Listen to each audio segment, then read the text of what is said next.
Assalamu alaikum wa rahmatullahi wa barakatuh, my brothers and sisters.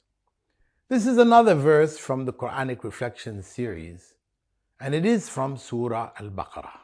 فَاذْكُرُونِي أَذْكُرْكُمْ وَاشْكُرُوا لِي وَلَا تَكْفُرُونَ. So remember me, and I will remember you. Thank me, and do not be ungrateful. This is verse 152.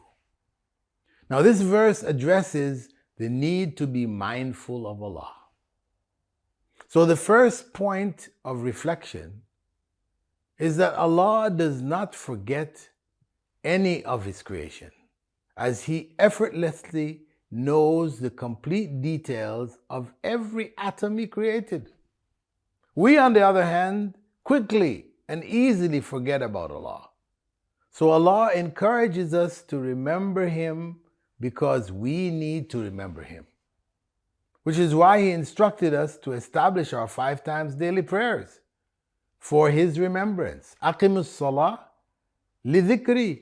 This is what He said. Establish the prayer in order to remember me. The second point of reflection is that Allah even stated that Ramadan, the fast of Ramadan, was prescribed primarily for us to be mindful of Allah. كُتِبَ عَلَيْكُمُ الصِّيَامُ كَمَا كُتِبَ عَلَى الَّذِينَ مِنْ قَبْلِكُمْ لَعَلَّكُمْ تَتَّقُونَ. Fasting was prescribed for you as it was prescribed for those before you, in order for you to be mindful of God.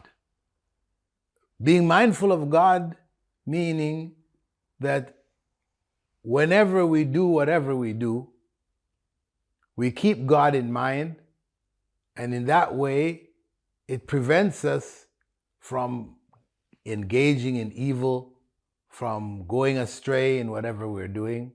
It keeps us on Allah's guidance. The third point of reflection is that Allah's remembrance of us indicates His additional care and concern as a result of our consciousness of Him. He doesn't actually forget us so that He is remembering us. But no, when He says He will remember us if we remember Him, He is referring to additional care and concern. Because He doesn't benefit when we remember Him.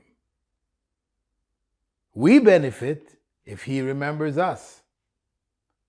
And we benefit if we remember Him. So subhanallah, it is all for our benefit. Barakallahu feekum.